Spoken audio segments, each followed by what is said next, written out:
Yeah, I think you're being extremely disrespectful with that statement.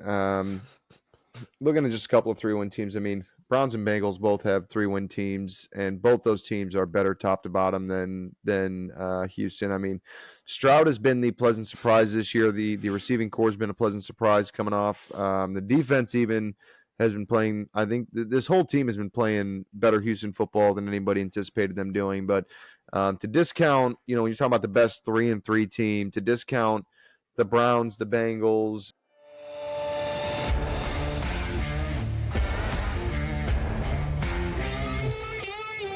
All About the Balls podcast with Mark Davis, Chris Meinhardt, Luke Rule, and Nick the Doc Skirkowitz. Hello and welcome to All About the Balls podcast. I'm Mark Davis in the Sack House with Luke Rule and Nick the Doc Skirkowitz as we're here to recap Week 6 with what just ended with the Cowboys and Chargers. Pretty crazy ending. Cowboys won 2017 on an interception that Herbert threw. Luke, I start with you, though. Ravens started off Sunday in London, opened up the Sunday games for us as you guys won literally on Justin Tucker's leg. It seemed like the Ravens offense couldn't find the end zone, but a win is a win. And how are you feeling? Yeah, feeling good. I mean, it's always like you never know what's going to happen when you guys travel over to London. Ravens decided to go early this year since last time we went to London we got blown out. So looks like the early move went. The good bonding experience for the team. A lot of teammates are talking about like bonding in the hotel rooms, going out, exploring London, practicing, hanging out with the soccer team. So probably a cool experience overall, and get the dub and come back. So it's good football weekend for me. I didn't have to watch UCF lose, and I am still undefeated in fantasy. So yes, you're also unbeaten you're also winless. I'm sorry, in Dynasty. So you are two different stories there. I'm tanking in that one. At that yeah, point. and Doc, the Bears. Yeah, you haven't played Doc yet. You will be getting to Doc eventually. I have not won a game, so I would not have my hopes too high. But Doc, the Bears, Justin Fields gets hurt, dislocates his thumb. He's already been ruled out for Week 7 against the Raiders. You lost 19-13. I know you're somewhat excited because you do want those top 2 picks. Riz Love's pissed off because he wanted the Vikings to lose as well. So, I mean, I guess are you happy or are you upset? I don't know the mood you're in at the moment for the Chicago Bears. Honestly, I'm happy with the loss. Honestly, I mean, we're not going to compete for even if we compete for a playoff, we're not going to compete for a deep push. So let's fucking break it down. Let's get the draft picks, whether we go quarterback or not. Even if we go wide receiver, defense, I mean, we're going to improve. We're going to improve. So let's pile up these losses. Let's get a couple of good draft picks this year. Only game I'm torn on this year is when we play the Panthers, You beat them, and then you both have one win, and the other teams will win, so that you guys are stuck with one win each. Don't take the win, so you guys are 2. Let them win, and now you're both at 1 win for the rest of the year. That's what I'm saying. So with that, it's better odds to get at least 1, overall first pick, and then the other team, hopefully a first and third or something. Yeah, and you, Chris, and Luke. All 3 of you guys had the Bears winning a playoff game. I had to apparently rewatch the tape last night after the argument we had. Well, mainly you 2 had in that part of the conversation last night. So I did watch the tape last night after the Sunday night game. I looked at it. You guys, all 3 had the Bears winning. Oh, I think Chris had them in the playoffs, but you 2 had them winning a game. So very bad prediction, I guess you can say. It's only 6 weeks. You said winning games. The argument was winning the division. Who did I have winning the division? You had the Vikings as the 1 seed in the NFL or in the NFC. All right, which is also not correct neither. But no. Listen, I'm not saying I'm right there, but the argument was that I had the Bears winning the division. Did I have the Bears winning the division? No, both you and Luke had the Vikings. Say it louder for Luke in the back. Did I have the Bears winning the division? Hey, close enough. You had them in the playoffs. But part of the conversation was you also expected them to be good too. You also said that you didn't expect them to be that good neither. So you were half right, half wrong. But the Falcons boys lost fucking on the offense. I play calling as well. I get it. The defense gave up 3 touchdowns. We had an argument yesterday too, but I did the math. All 3 touchdowns, it came from the 11-yard line. So they had to go 11 yards. They had to go 27 yards and 52 yards. That is short field. all day long for the defense. You put them in a bad spot. When they didn't have to fucking go short fields, they only scored 3 points on us. So I blame the offense. I blame Ritter. 3 interceptions is horrible. Play calling, too, with Arthur Smith. Wasn't a fan of that. We did lose on the offensive end. I expect the defense to get under 200 yards.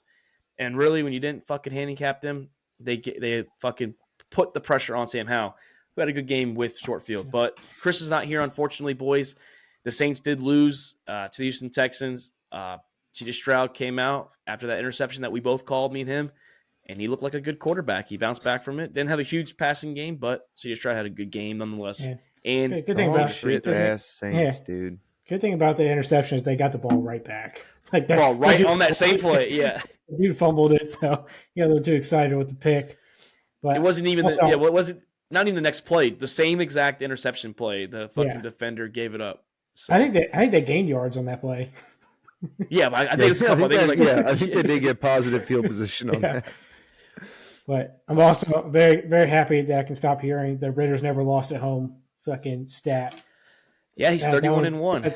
Yeah, I'm tired of hearing that one. It's been all season we've been hearing Raider hasn't lost. I'm sorry, 31-1 what? He's 31-1 at home in college and now at the professional level. All right, well, we ain't fucking talking about college. All right, what's his NFL home record? Well, he's undefeated. He was like 4-1 or 5-1 now. But all right, so but see, you can't bury the lead, dude. 5-1 is a big. Well, people were also saying that there was a stat that went around. There's a stat that also went around last year that Trevor Lawrence has never lost a college game on Saturday or NFL game on Saturday. He's undefeated on Saturday games. So. Dude, I saw that last year too. This is that ESPN shit talking about Tom Brady is the first quarterback to win on Thursday when kickoff is at 7:34 and kicking to the southwest at negative or at 7 degrees to the northwest. Like Tom Brady's the first quarterback to win in 3 countries. That's actually that's actually I said that's a cool stat. Yeah. Like I'm not saying that's a big stat. Like that's a cool stat, but yeah, dude, ESPN fucking digs deep sometimes talking about stats. Like. When you're talking about, is it 4? I mean, I know he won 3 international. He won Germany, United States, and England. I think he might have played in Mexico. I would have to look that up, but yeah, ESPN has some crazy stats. But boys, we have a pretty good show. I mean, we have a pretty good things to talk about. The NFL yesterday, the parity came back a little bit, and speaking of that, we had 2 wild upsets. The Eagles fallen to the Jets for the first time in franchise history.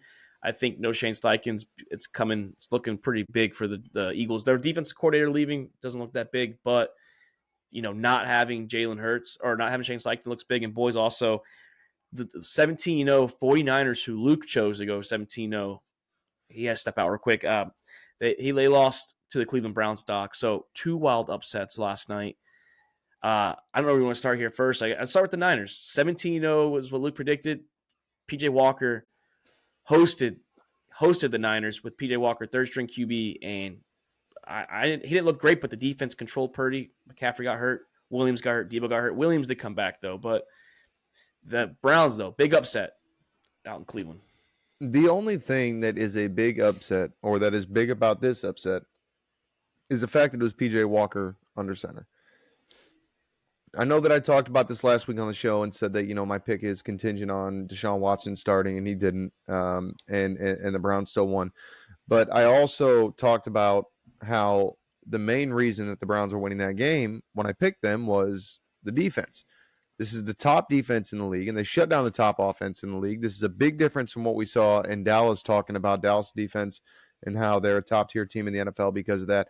And they got absolutely shredded. Defense looked like Swiss cheese against the 49ers. So the Browns defense came out, did exactly what we expect the Browns defense to do, and that is why I picked them in this upset.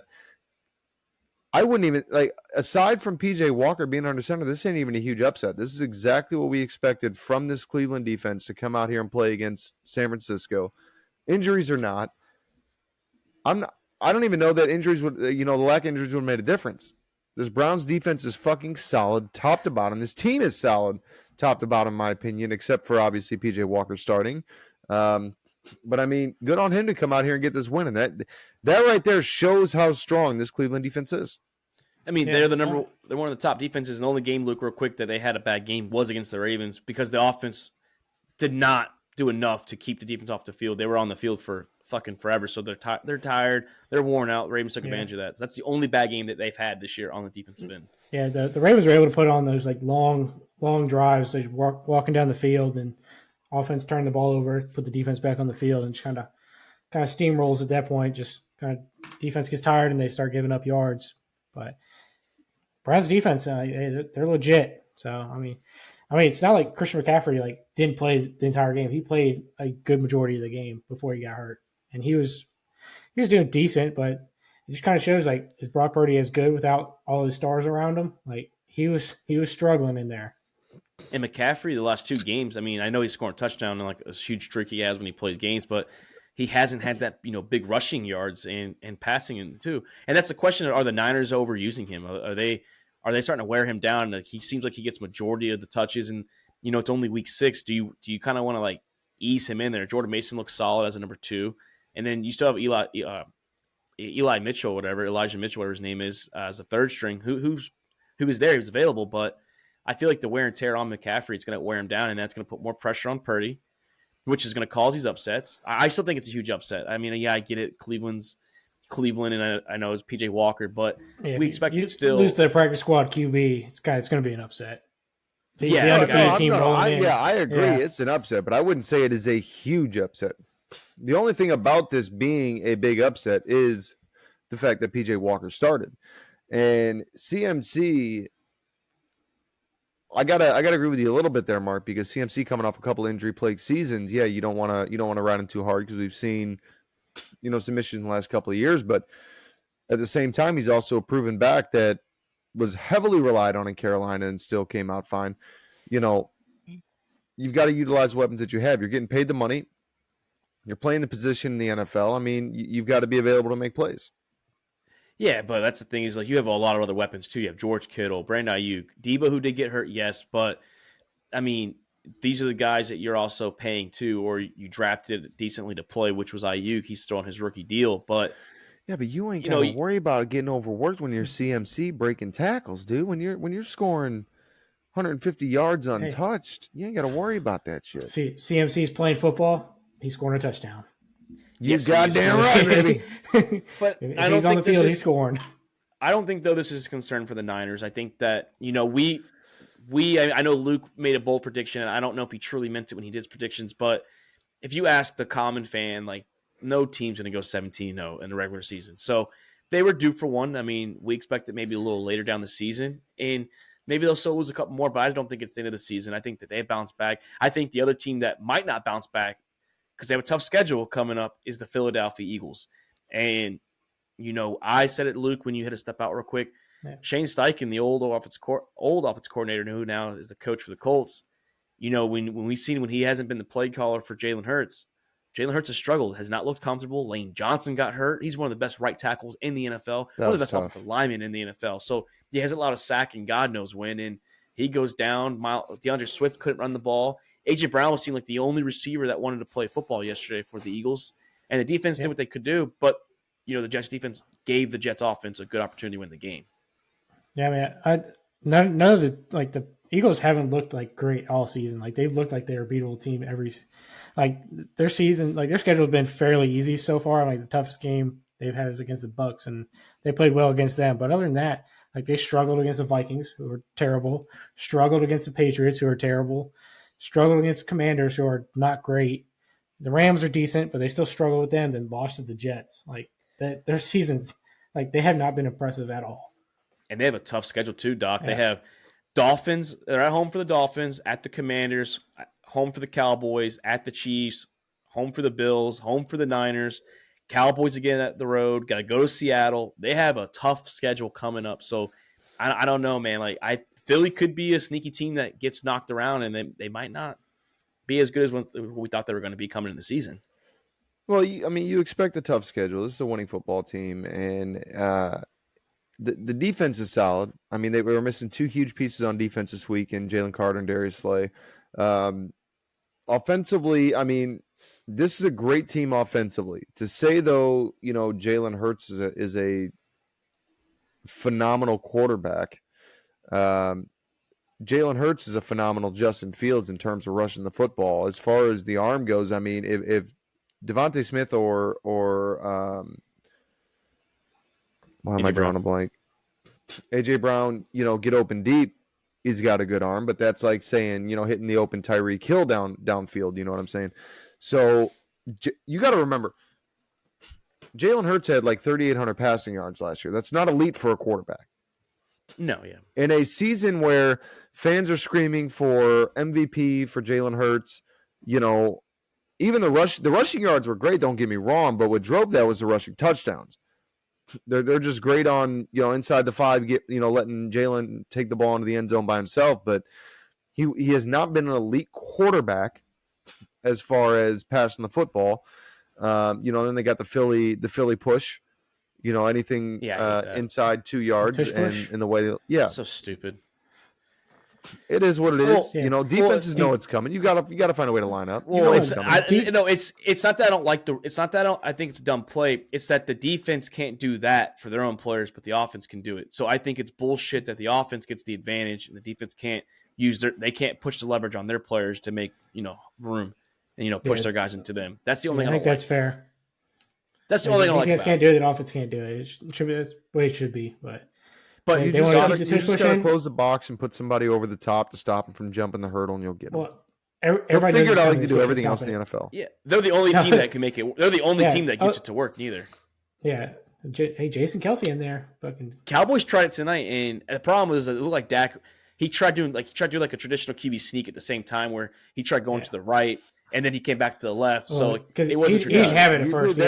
That's a second and a half gone. You know what I'm saying? If you're going to do it, you got to commit. And you got to just push that football forward. And Doc, you mentioned Hurts last year. Last year, the key to that was he didn't turn the ball over. He had 6 interceptions. He right now has 7 passing touchdowns and 7 interceptions. He's a 1-to-1 ratio. So, and that last night too, or Sunday. How many turnovers did he have last year? He had 6 interceptions. I'm not going by fumbles, just interceptions alone. So he had 6 last year through 15 games because he missed 2 the last 2 games, and now he's at 7. He's a 1-to-1 ratio. And yesterday, Sauce Gardner and DJ Reed, their top 2 corners, did not play. So this was against the 3rd and 4th string corners of the New York Jets, who are setting the blueprint for the upcoming teams to play against Jalen Hurts and this Eagles offense. And this is where I'm saying I'm not saying Jalen Hurts is an elite quarterback. I'm not saying he's a bad quarterback. You know what I'm saying? But the play calling yesterday was absolutely atrocious for Philly in a game that was close all night long. You say DeAndre Swift couldn't get the ball going. DeAndre Swift didn't have a chance to get the run game going. They abandoned the run game early. 22 rushing attempts in a game that close. I mean, 10 of 18 is not good neither, though. So no, I'm not saying it is. But a lot of running backs. But a lot of running backs, you'll get 10 of 20, 10 of 30. You get that one big rush to open it up.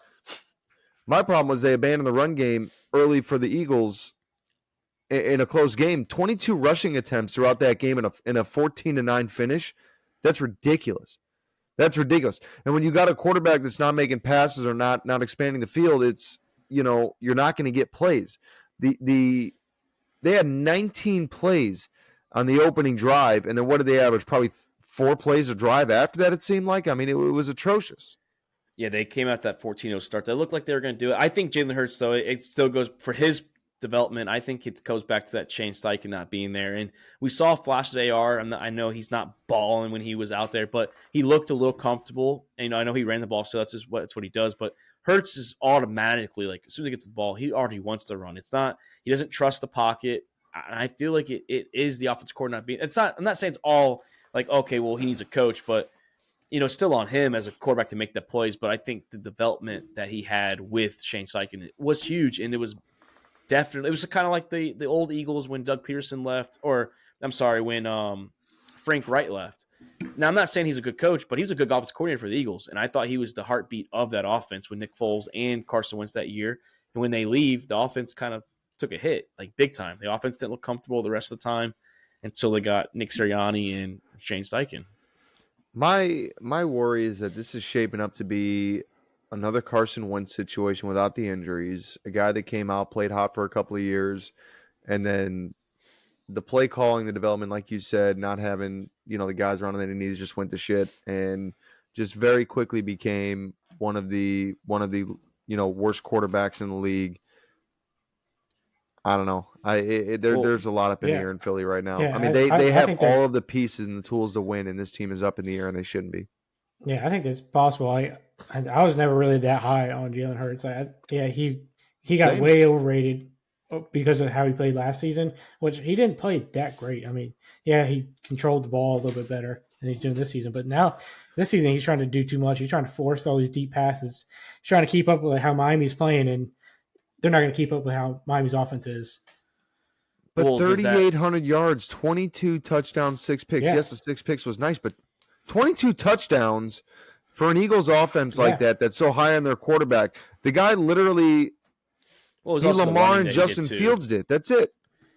Yeah, I mean that's why he almost won MVP if he probably would have finished the last 2 games. It was because of the running. I mean, he was a phenomenal runner last year. I'm not saying he was a bad passer, but a lot of the yards went away because of running. But boys, before we move on to the Jets, are we worried about I know we said that they haven't played good all year. With this stretch they got coming up, are the Eagles on a downfall coming into like the second half of the season?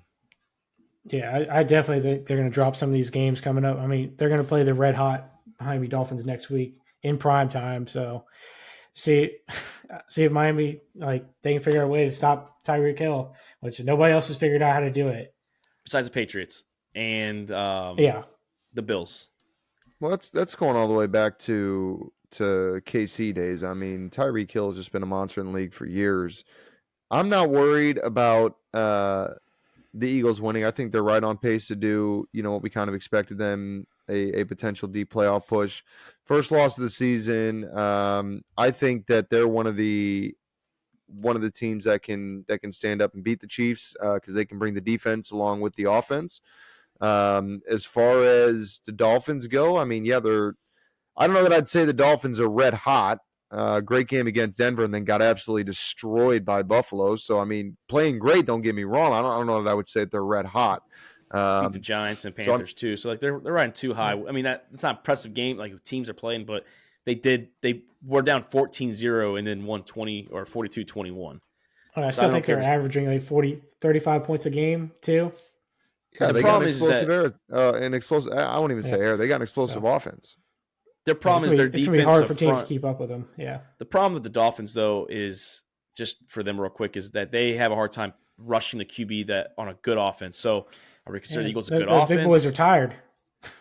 Those big boys on the field a lot. They get tired. But yeah, so that's the Eagles. I mean, we'll keep on them because, like I said, they're going to be in a lot of big games coming up. And real quick, the team that beat them now, the New York Jets, who are 3-3. They have a bye week. They come out to a pretty decent schedule. Giants, Chargers, Raiders.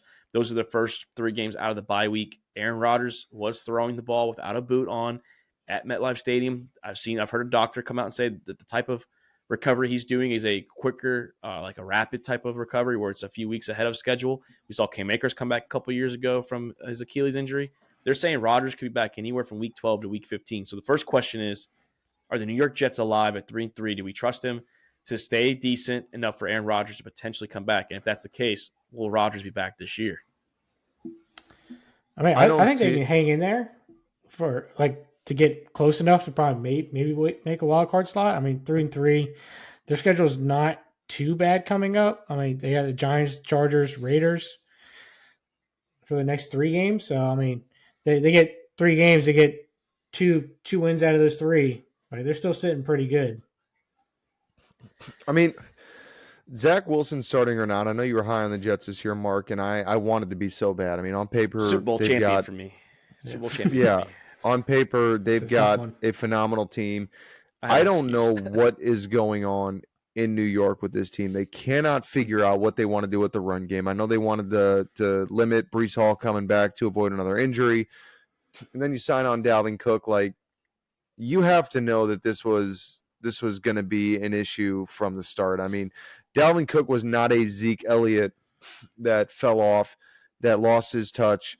Dalvin Cook is a phenomenal running back, and trying to split touches with Breece Hall. Seems like they finally are leaning towards Breece Hall and being the front runner for this offense in the last 2 weeks. So it's nice to at least see them like finding direction and figuring out which way they want to go. But on paper, I mean, as good as this team is supposed to be, they have not stepped up, especially defensively. They have not been the team that everybody expected them to be. Not saying they're shit. Defense have been pretty good. I mean, I know like that. Not Robert So, Sala. hey, We've been. Robert kept Saleh, the Bills. they've embarrassed the QBs. The only That's one what they haven't Robert Saleh embarrassed is said. Mac. The only one they haven't embarrassed is Mac Jones, but they kept Mac Jones at 15 points. The only team they really struggled against was the Cowboys at 30. They gave up 16 to Josh Allen. They gave up 15 to the Patriots. They have Mahomes have 2 interceptions. They lost by 3 points, 23-20. Russ and them scored 21, but that's still respectable. And then 14 to the NFC champion Eagles. So I don't know. Their defense is playing pretty good, and I think that the defense is what's going to potentially carry them on maybe a run. I think if you get to week 12, let's say like around week 13 or 14, the Jets are so week 13. So I'm saying maybe like 8-5. You might see Aaron Rodgers back. I mean, if he's really that fucking like he's ready to go, why not? And Doc, that goes back to the run game. If Aaron Rodgers is playing, the run game is going to feast because you have to respect Aaron Rodgers enough not to stack the box. So that also leaves more opportunity for Breece Hall. Now, the Dalvin Cook thing, I can't explain that. Maybe he was just meant to be a bad running back this year. But I think Breece Hall still feasts, and Aaron Rodgers opens the door for the running game. With Zach Wilson, you force Zach Wilson to beat you. You stack the box. So harder for Breece Hall to do what he's going to do, if they have a fucking crowded box for him. But Aaron Rodgers there, it changed his team. I think Aaron Rodgers is here. I think if Aaron Rodgers is here, they win probably every game on their schedule so far.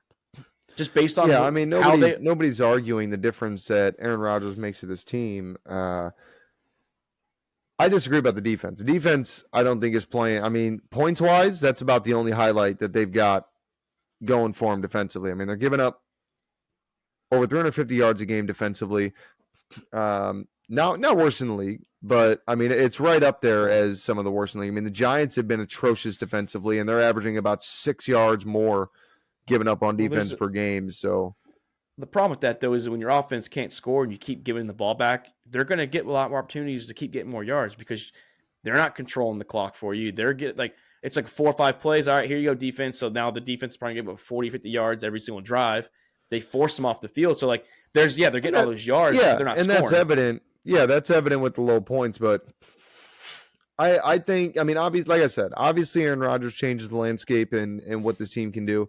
My thing, though, is, Jets got to be playing like they're capable of winning a Super Bowl minus that quarterback position for Aaron Rodgers to rush back from this injury because the long-term potential effect of furthering this than just this season, if the Jets are coming in here, you said week 12, so if the Jets are coming in 6-6, 5-7, I mean, is it even worth trying to rush Rodgers back to get a late push? Like, wait until next year, come back fully healthy, let the team come back full strength, and hopefully see a different Jets team next year. You know what I'm saying?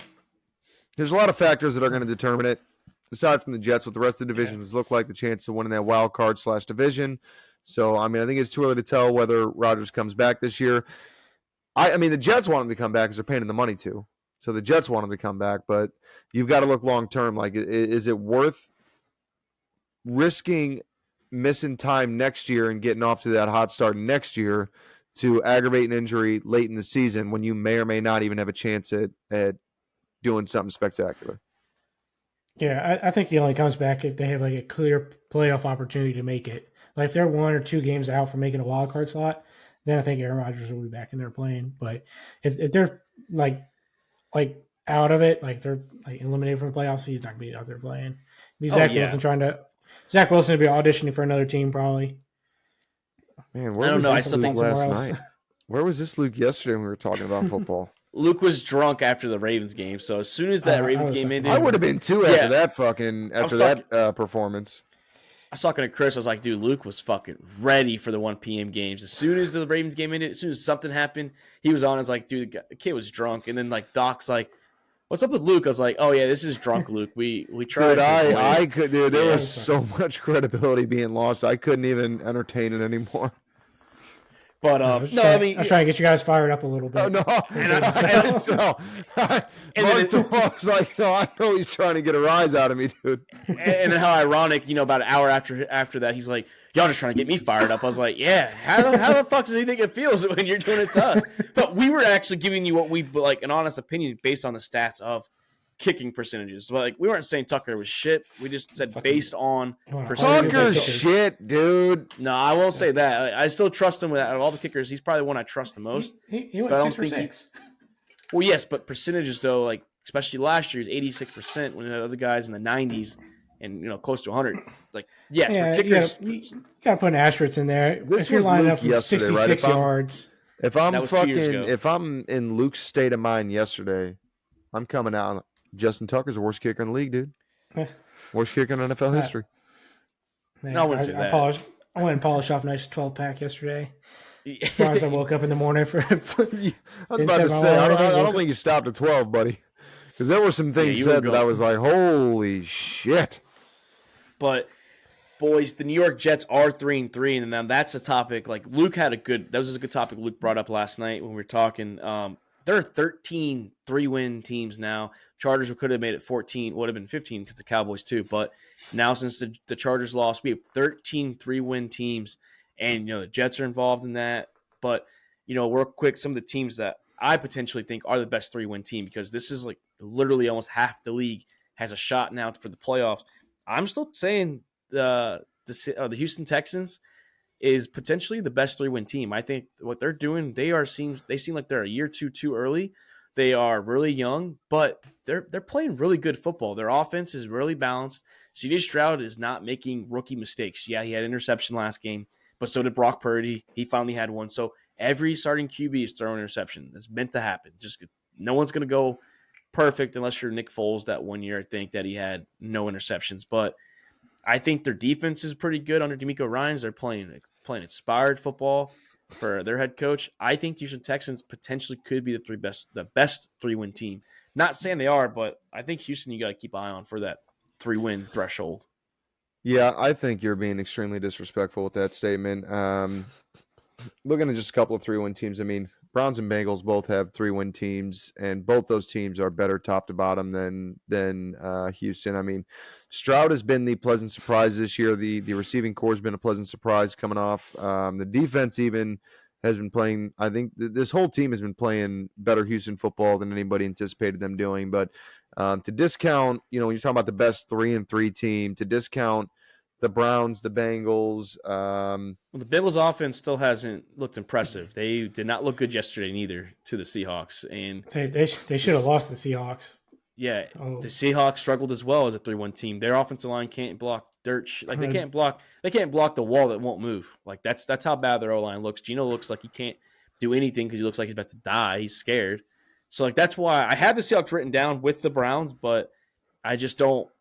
That's kind of like my top 4. I even had Tampa Bay on there too, but I think Houston. The Seahawks, Geno Smith is not doing what Geno Smith did last year. There's been a lot of issues with Geno this year, but I mean, in terms of talent, rob the Seahawks real quick. Huh? He just went and robbed the Seahawks real quick. Had a good year, got his money, and now he's back to being Geno. He had the money before last year. No, he got a 3-year deal. Yeah, he got a 3-year like $80 million deal, or whatever it was, 120 something like that. Oh, because he had an original 2-year.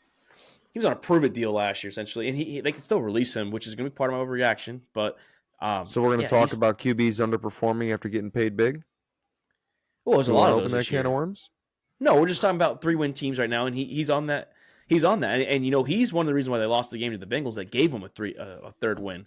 He's made some really poor. He's had some really poor decision making late in the game when it's on the line. But the Bengals have not played to what the Bengals are capable of doing. But I'm not changing the fact that the Bengals are a better team than what they've been playing to. Joe Burrow, although while not looking top notch, Joe Burrow yesterday in the Bengals, I mean, this still is. Joe Burrow's still not healthy. This is a team that is still trying to find its way back to. He said it's the healthiest he's been all year. He's finally healthy, is what he says. And you can't keep saying this is They're not playing to Mark, what they are because Mark, this is I 6 could weeks break in. both my legs and take my first steps, and that's the healthiest I've been all year. It doesn't mean that you're healthy. But you can't keep saying they're not playing to what they're supposed to. Their standard is 6 weeks in. If they're not playing good football after 6 weeks, I don't care what they did last year. This is 2023, not 2022, not 2021, and not 2020. This is now. This is the current time frame. I'm not. I know I'm that, not but arguing that. But on paper, they are still a much better team than what Houston is. And with Tank Dell, I don't know the extent of his injury. I haven't looked up an update on that. it's concussion. Robert It's all Woods it is. out. I mean, there's a lot of holes right now in the receiving core for CJ Stroud. So this is what's going to determine how elite is CJ Stroud. If he's doing this with backup wide receivers and still putting up the numbers, then okay, we're talking about a big time quarterback here. But if we're seeing numbers fall off, missing our number 1 and 2 go-to guys, then hey, maybe the issue is not the receivers, it's the quarterback. So Well, you can say the same thing about the Bengals because Joe Burrow has the trio, and he's having a hard time getting the trio involved. Besides Jamar Chase, Higgins and Boyd haven't been Higgins and Boyd this year.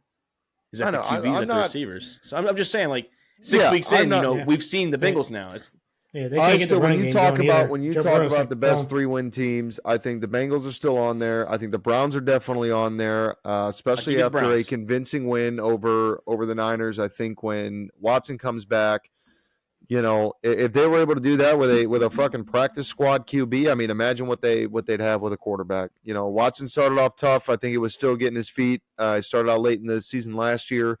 Didn't really get anything going last year, which was kind of a wash year. We knew coming out of that suspension. So, this was the first real year for him to step up and figure out what he can do.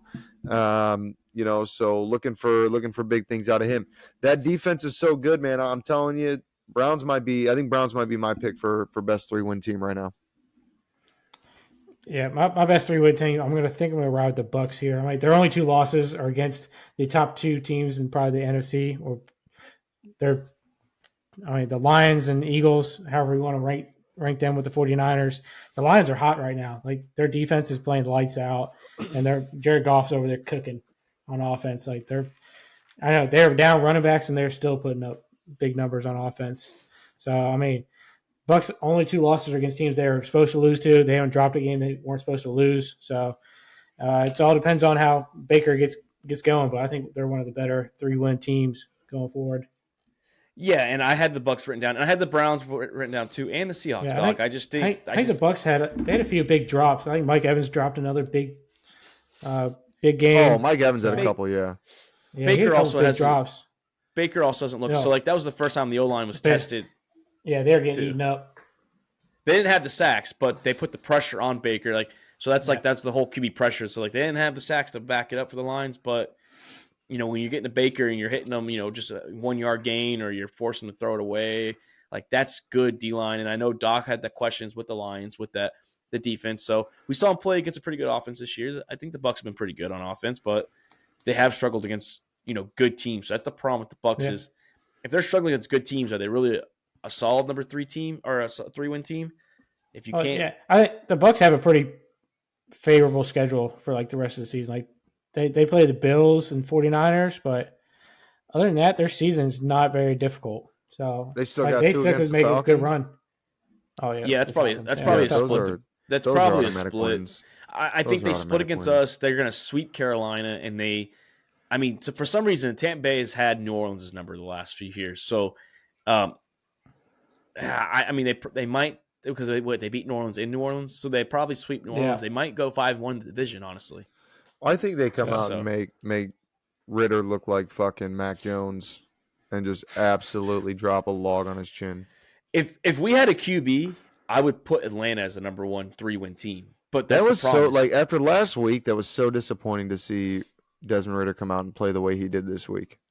Yeah, after a very good week against the Houston Texans, who people are decently high on them, and that's the reason for a brief moment. I told myself, I was like, man, Atlanta's got a QB, and that. No, I didn't say that. I still wouldn't say that. I've done a lot of things that lasted shorter in my life than thinking that, but if he doesn't show himself, even if you lose Tampa Bay this week, if you don't show yourself as a good game, let's say you do go to the wire and you have a shootout with Baker and or like you play a good 24-20 game and, you have good numbers. Okay, I can see you starting stuff, but if you have a bad game in Tampa Bay, I think it's time for Taylor Heineke because you have to mix it up because like this team is too good. I'm not saying we're a Super Bowl worthy team, but with a QB, I think we can make a push for a playoff run, a decent playoff run, and Taylor that's the Heineke problem. might give you guys a better shot right now too. Like he's proven he can win on shitty teams too. Like he played well when he was with the Commanders or the Push Washington Brady. football team. And that's The not year that easy Brady to do.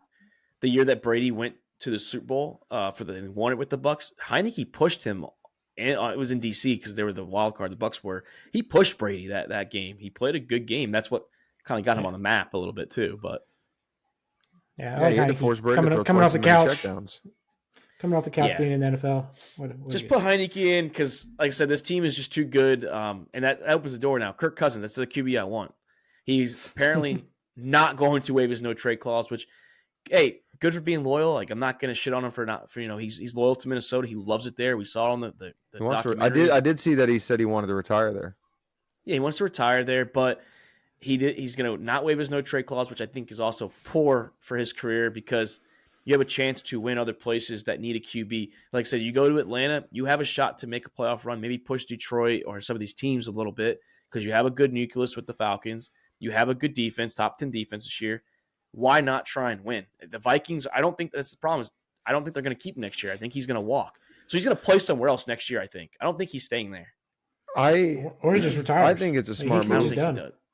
I think it's a smart Yeah. move. I think he's going to get another contract somewhere. He's going to get another opportunity to play. He might turn into like an Andy Dalton type situation, even if he starts somewhere and becomes a backup, but he's still going to get a big paycheck.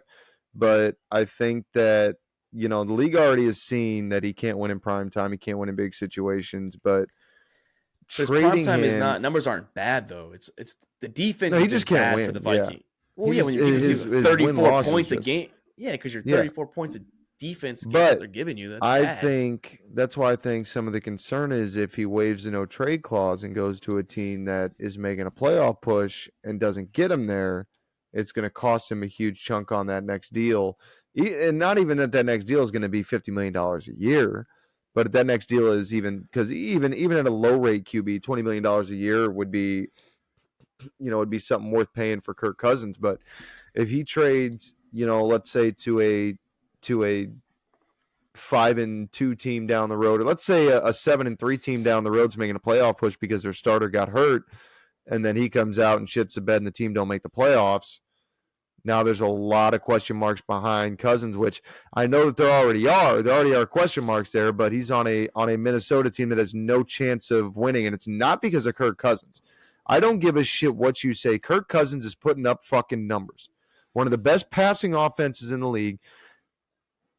Was not as elite this week against the Bears without Justin Jefferson, but still a lot of the potential. KJ Osborne and Jordan Addison, still all the potential with Hawkinson as well in the tight end position. Can still air it out and put up huge numbers on offense. I think he's making a smart move, and I think that as an athlete, it's not always about winning and this and that. A lot of times it still does come down. One of the biggest heartbreaks for athletes when you get that notification that you're traded.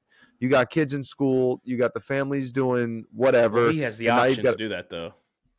That's what I'm saying. You got to pack up and go. There's a lot of players that talk about how hard it is on the family to pack up and move midseason. So I don't think it's a bad move. He's older. He's got one more contract left, I think, and I don't think it's going to be as an elite starting QB, no matter where he goes. I mean, Cousins has potential to be great in just a couple of different places. Vegas being one of them. Honestly, the Saints being one of them, but the Saints gave Carr that big deal. There aren't many places where I would put Cousins and expect to push and win a Super Bowl. Hopefully somewhere with an elite defense that can back him up on offense. Yeah. Or somewhere that has an offensive line. He's like one of the most hit quarterbacks in the NFL as an older dude. So that and he's still sucks. putting up numbers though.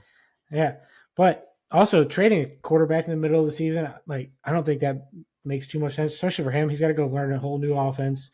What if the offense doesn't work for him? I mean, that's gonna be the hardest position to switch teams with. You're supposed to lead the offense, but if you don't know it and everybody else knows it, it's gonna be very difficult. I mean, I'm sure he's smart enough he can figure out an offense in a couple of weeks and get enough of it in his playbook, but that's a tough move, and I don't think it's something he really wants to do. I think he wants to. I think he's very happy in Minnesota where he's at. He's content. He has a nice little house. We all saw it on the quarterback show on Netflix. So I think he's maybe one more contract after this, but I think he's coasting his way out of the NFL. Yeah, I mean, I don't think he's going to here's sit the around thing. being. I don't think he's going to sit around being a backup for somebody at this point. I think if he's not starting, he's probably not going to be playing. It's Here's kind the of thing, way too. I think Kirk Cousins is.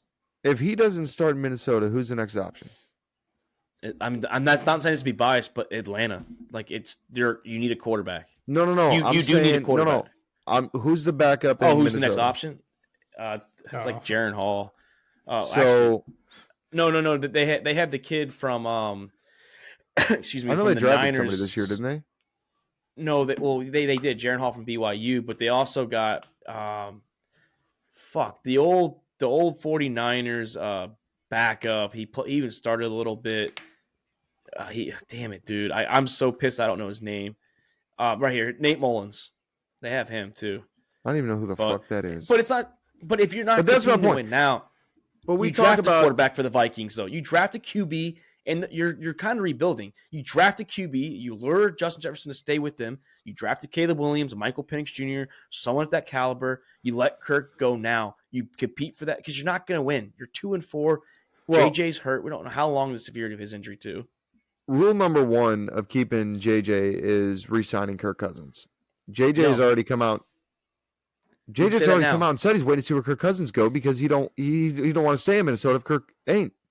You draft a stud. If you get a chance for Caleb Williams, I guarantee he stays. He'll stay. I'm not saying you don't draft a stud QB. I'm not saying you don't draft a stud QB. I think you do, but I think that you put him behind Kirk Cousins for a year or two because, again, look at the numbers. Cousins is putting up the numbers. And drafting a QB and putting him behind Kirk to learn for a year or two, even if it's just a year, is a fucking great move. JJ already came out and said he's waiting to see where Cousins goes because that's where he might go. It might go, but if they offer him the bag and they draft Michael Penix, Bo Nix, with Caleb Williams, the dude's going to be like, man, I have a young quarterback. I'm a young receiver. We're here for the fucking long run. That might, let's change. go. But like you're saying that now or in the offseason of 2023. Like if Kirk Cousins wants to win, I get it. I respect the loyalty. I'm not faulting him for wanting to stay. But if you want to win, you need to leave. And there's teams that need a quarterback now that can compete. That's my problem. Like the Bears. But speaking of the Bears, that's good segue there. They have the first two picks, boys, in the draft of the 2024 season, or upcoming offseason. Whatever. As of now. Do we expect them to? Do we expect them to at least have those two top picks, like their two picks, within the top five? I mean, it's going to be very hard to get the top two, but do we expect the Bears to have both picks inside the top five? Remember, they have the Panthers pick, so that's one of them. I mean, it's still really early to talk about that. I mean, we're 6 games into the season. You know, there's so many things that can happen. Both these teams can go on 2-game winning streaks each, and it could drastically change the outcome of the standings and who's going to pick where. I think that there's a number of other factors in this. You know, Arizona's come out and played football like nobody expected Arizona to do. I mean, I think a couple of you had Arizona going 0-17 in the year. I had like one win. I had one win, and that's what I had 0-17 for. He had 2 0-17s. He had Carolina and Arizona 0-17. Hey, Carolina, so good on that one so far. Yeah, Carolina. I think I had them at 0-17 too, only because I wanted that number one pick from them. But and the Panthers have they don't have an easy schedule. They are not going to be the favorites in the games. They have Houston, Indianapolis, Chicago. That might be the only one, but it's in Chicago, so probably not. Mark, Carolina could play my old high school football team, which was dog shit, by the way, and would still be an underdog in that game. They have a tough schedule. It'd be a tough schedule no matter who they played. I think Chicago is starting to get a little better, though. You're starting to get a little more confident. Carolina is hands down, in my opinion, the worst team in the NFL. Yes, I agree with that. And I think Bears are not far behind.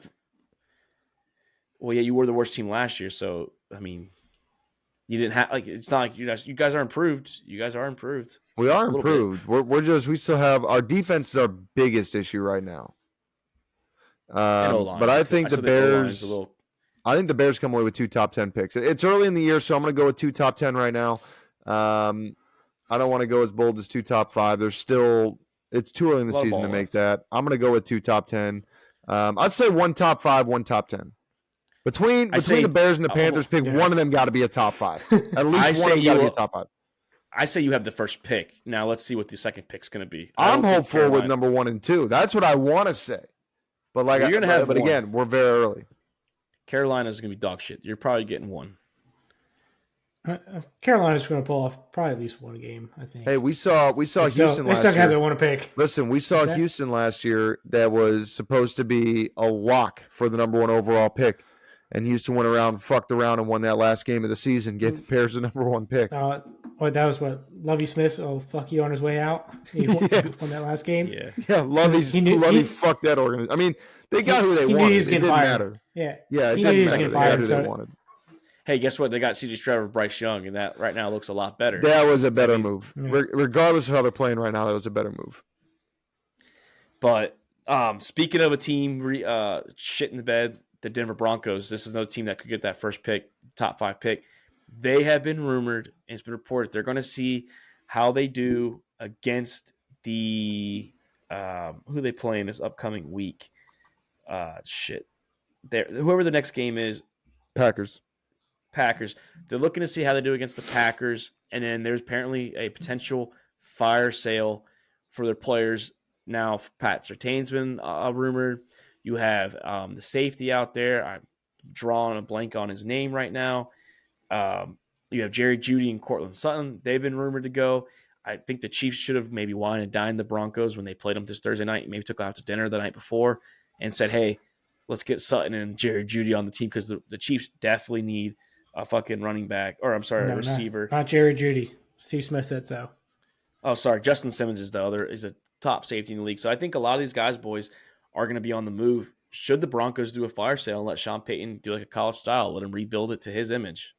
I mean, if the Broncos lose this game, it's going to be so embarrassing to lose another home game to a team that is really not that good. The Packers, they had a couple flashes of being good, like their first week. But other than that, the Packers have been a really bad team. And Denver loses at home to their home crowd. It's going to be so embarrassing. The Walmart family has put so much money into the Broncos just for them to play this fucking bad. Yeah, I don't think a fire sale is out of the question. I mean, you got to look at who you've got control over. I mean, if you've got a couple of years of team control on a guy, you've got to keep him, I think, because Broncos are shaping up to be near a top pick in the NFL and where they can, start making drastic improvements sooner than later. I think moving a couple of guys that you're going to lose that team control, like I said, is going to open up some more draft picks for you to rebuild this team faster. But it's tough in the NFL to talk about fire sale because there isn't as much return. This is probably like the worst return in any league that you can get because NBA, you can trade a superstar for first-round picks for the next 5 years. MLB, you can get pick. Yeah, MLB, you can get top 100 prospects, trade a guy and get 4 top 100 prospects. And then hockey, you can get draft picks out the ass. But NFL, this is like assets are so highly coveted as far as draft picks. I mean, when you see a guy like Amari Cooper go for, a 5th or 7th round pick, I mean, you literally... Yeah, but that's still... But if you let him walk, though, you're getting nothing. So that's the point. Is like, do you let him walk and you don't get nothing? Because baseball's the same shit. But if you're making a push for the playoffs, that one guy might be that piece that you're missing. The Bears are not. The Bears are. The thing is with the Bears, especially defensively, is like we're not missing a ton of pieces defensively. We're just missing that game changer, that plug. To change what our defensive scheme is. So I think with the Broncos. It's like you said, you can wait. Like you don't have to be willing to give that up because the capital that you have is valued so high. You got to wait for the Broncos. Like fuck it, I don't need it. We're still winning without him. Pat Surtain's going to be worth a lot. That's the one guy that he can get some draft capital because he's one of the top corners in the league, and you definitely need a corner. Yeah, you're talking like a Minkah Fitzpatrick. I mean, you can get a 2nd round pick for him. No, I think Surtain could be worth the first rounder. He's like literally ranked as like the top 2 or top 3 corner in the league. You're gonna have a hell of a time getting a first round pick from any team though, unless the team's sitting there with 2 already. Niners can give up a first rounder for him. They don't need picks. I don't Niners even could use remember, a and I'm corner. not saying it hasn't happened. I mean, I don't remember the last time what was the last first round pick that was traded during the season? You guys keep talking. I'll look it up. Because I But know no, I know they go heavy during the draft, especially when trying to move up. But it's like Luke said, you're going to be hard pressed to get a high enough draft pick during the year, especially because this early in the year, so much can happen that changes the landscape of the draft and who's going to pick where. So you could look at the Khalil Mack deal. I mean, that was an offseason, but look at the Khalil Mack deal when they traded for Bears picks, and the Bears ended up going 13-3 or 12-5 the next year, and that top pick that the Raiders were getting from the Bears ended up being a late first round pick. I mean, you're gonna. I think Luke's right. The last one. Yeah. Oh no, yeah, Jalen Ramsey only got Jalen Ramsey. October 19, 2019 to the Rams, got a 2020 first rounder, a 2021 first rounder, and a 2021 fourth rounder. And remember, that's when the Rams said, we don't give a shit about picks. Jalen Ramsey, Pat Surtain, same type of player. High caliber, especially for the Niners, where they could use a secondary guy like that. But that's my point. But that's my point. It coming during the season is... But that was during the season. Coming during the season is not a... I know, but it coming during the season is not a regular occurrence. Off season, you might have a better chance of doing that. But during the season, I don't think that there are teams that are going to give up that much. Great corner, like you said. I mean, absolutely, I think worth at least one first rounder. But you've got to have a team that's willing to give up that first round, and that's where I think the struggle is going to be. I mean, Fitzpatrick. Either way, talking about a fire sale, huh? Fitzpatrick was also a first round worth pick for the Steelers, and they gave up to the Dolphins, but they didn't give up nearly as much. They didn't give up a first rounder for Minka, did they? Yes, they did. Did they? Yes. I thought they just gave up a second. No, the trade details of Fitzpatrick was because that was the same year of Ramsey. They gave up a 2020 first rounder, a 2020 fifth, and a 2021 sixth. So they gave up their next year's pick. The Dolphins got, but yeah, I mean, It's just for Patrick Surtain. It all depends on the caliber of the player. That's like we're saying. It's the caliber. Yeah, of the player. I would say out of everybody on that team, he is the one worth the first rounder. Absolutely, yes. But I still got to go back and say, when talking about a fire sale, because I saw that notification earlier today, and like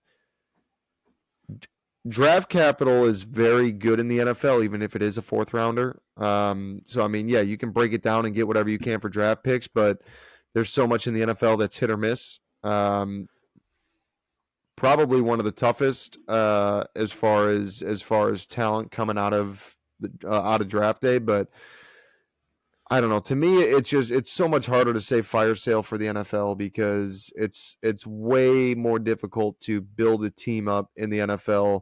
You can have that generational talent like a Bryce Harper on the Nationals, an Adley Rutschman for the Orioles that turns a team around. The NFL is like you can get a franchise quarterback that is capable of taking you to Super Bowls, but if you can't build around him consistently, it's not going to happen. One guy will not. I know they say that in no sport one guy can win a season, but this is the sport of all that one guy literally cannot win you a Super Bowl. Oh, I agree.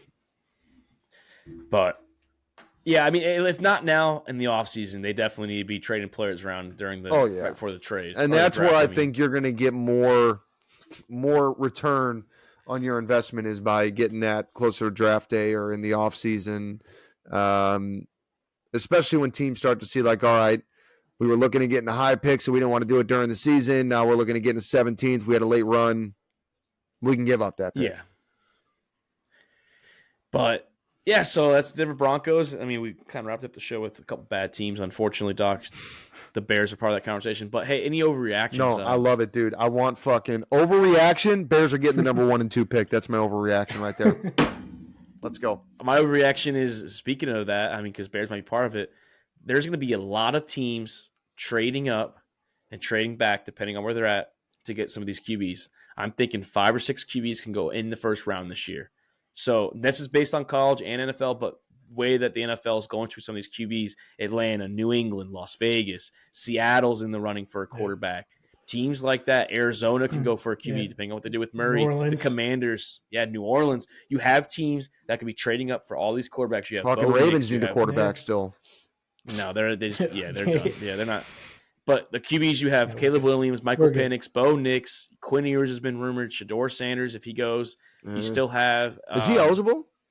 He's eligible, but they're saying they're saying that's a huge mistake. This season is not going the way that he wanted to, and they don't. I mean, without Travis Hunter, they don't have the weapons. His numbers are good still. Like his numbers are good, but imagine if he had another that's going to be Prime's number one this year is getting another receiver for Dion. Well, I think Travis Hunter comes back too. Or for Shador, I mean. Yeah, they probably go together. That's what I'm saying. He comes back and you get another weapon for him. Game changer. They get him an O-line and an O-line defense. So you don't need draft picks for that. You just got to sell, dude. But I mean, I think my overreaction is going to be Mark's initial pick before the season that 3 NFC North teams make the playoffs. 3 wins, like the entire division has three more wins in the AFC North. Oh, yeah, I thought you said NFC North. I heard NFC North. I was like, the fuck 3 teams making it from the NFC North? Three AFC Norths making. Yeah, I had 3. I had Steelers. Yeah. I didn't have the Ravens. I had Steelers, Browns, but I had the Ravens at 10 wins. I had all 4 teams at 10 wins and higher to start the season. Right now, 2 of them are 3-2. Bengals 3-3, Ravens 4-2. Like they've got a good potential to make a run. To put 3 teams in the playoffs. And it looks like right now only one division might be already wrapped up. I know it's still a little early, but it looks like Detroit is the only division that is kind of getting away. They're the only one that's getting away from their other 3 teams out there that's in the division. Yeah, so big test for the Ravens playing Detroit this week. That's gonna be a good game. Can't wait to pick that one tomorrow. Yeah, that's gonna be a huge. See if the Ravens have a nice little check back next week for my overreaction on the Ravens. See if they have a London hangover or not. Yeah, well, let's see. If I thought they're supposed to get bye weeks after the London games, so I guess they don't do that anymore. They don't do it anymore, so we were shocked about that too. So apparently, what the NFL does is whoever plays overseas. So right now we have 10 teams that play. Oh, not 10 because the Jaguars play 2, but there's 10 or 5 games, so it's actually 9 teams because the Jaguars play twice. But they will ask them before they make the schedule, do you want to have a bye week following your Germany or London game? And if they say yes, the schedule makers will make sure they have a bye week following it. If they say no, they don't give it to them right away. They give the team the choice if they want to have a bye week after the overseas games, which is cool. I guess that's cool. So, the Titans proved you don't need that bye week after. They came out there on Thursday and still put up a fight against Baltimore. I mean, if you leave Monday morning after that Sunday game, you can make it back. You still got your day off Monday, adjust. Tuesday, adjust in a light practice, and then other way. No, it's following the game. So after you play London, should you get a bye week? That's how they used to do it, but now they're giving the teams the options. Like for example, the Falcons and Bills. I was literally saying exactly what you were saying. Oh, it sounded like you said you were coming into London. Is what it sounded like. No. I'm saying Tennessee showed that you can come into London without a bye, but coming into London 3 days before game day and still put up a fight, you can do that. You can get back on Monday morning and because you're getting time back coming back, so you can come back and land Monday morning, and then adjust Monday, adjust Tuesday, and hit practice on Wednesday and be ready to go. For the Titans, they maybe just didn't want to invest in the Wildcat because that's what seemed to work the most. Is when Derrick Henry was taking the fucking snap, just give him the ball from the. I'm saying they came out and competed. No. Yeah, they came out a couple days early and competed. So, no, I honestly, I like it. Give them the option to have that bye week after playing in London. I didn't know they did force that. their hand. Yeah, I didn't know they gave the option this year. For the Chiefs and Dolphins and the Colts, the Colts and Patriots, I would take it because it's midway through the season. So it's like, hey, you get your bye week in the middle of the season. You kind of play a balanced schedule, and you get to not be so jet lagged for the following game. So. For the Germany games, I would wait till after, just because it's later in November. If they're going to force bye weeks and do that shit later in the year, do all the London games more towards midweek. Well, the Germany games are the first 2 weeks of November. The London games are officially over. We are done with it. So, and then just real quick out there for you baseball viewers, the Philadelphia Phillies took a 1-0 series lead in the NLCS, and the Texas Rangers are up 2-0. We love to see that in the Sack House as they are up over the Houston Astros. How in the fuck did the Atlanta Braves, No with the pitching. hype around them, that what they did this year, Ronald Acuna, Matt Olson, Spencer Strider, how did they come out and shit the bed this hard? Pitching. They only have like 1 or 2 pitchers, and you need at least 3. Their pitching's not that. That's what it is. I know, but this high-powered offense. I mean, the Phillies pitching ain't much better. Their pitching is a little more consistent. They've also shown that they could beat the Braves 2 years in a row. The Phillies have the Braves number as well. I think it's hilarious. I think it's hilarious when arguably the top team in baseball can come in and just get absolutely wrecked. Well, the top early 5 in the playoffs. The top 5 teams with the most wins in the regular season did not win a series. So it shows that the homer team. Shit's up for grabs this year. I'll tell you what, I am rooting for the Phillies to lose the next one. I cannot take another Phillies sports anything around here because these people just don't shut the fuck up about it. Yeah, they are. They could have a team like the Phillies could go 0-162 for 100 years straight. They could do the Cubs route, win a World Series, and like you just hear about it for the next 40 years. Yeah, that's Philly fans, man. We saw it when the Eagles won it in 2017 when the whole fucking Nick Foles and Carson Wentz year. But great show, boys. We have some fucking score predictions tomorrow. Still won't have Chris, so I'll have his picks ready to go. But do a little studying. Lions, Ravens, Bears, Raiders, tough week, and then just a preview Falcons, Bucks. So at least 2 of us have a tough game to play. Looks like I'll be picking first again this week. Yeah, I haven't added up. It's either gonna be you or Doc. I went 8-7. My picks in the show are a little different than my actual picks. So mine were the same. Who'd I take? Browns or Niners last week, Luke? Who'd I take? You took Browns with the asterisk that Sean Watson was playing. But we didn't accept the asterisk. We made that pretty clear. We did. We did make that clear. Yeah. And I still stuck with him. He didn't text me saying, hey, change it. So he was on him. But, yeah, the Niners now aren't 17-0. So the Eagles definitely weren't going to go 17-0. But no undefeated teams and just one defeated team, the Carolina Panthers. But, boys, that's Luke Rule. That's Nick Duck Skirkwin. Shout out to you, Chris. I'm Mark Davis. It's All About the Balls podcast, and we are out. Thank you for checking out another episode of All About the Balls podcast. We want to thank all of our listeners and supporters of the Sack House.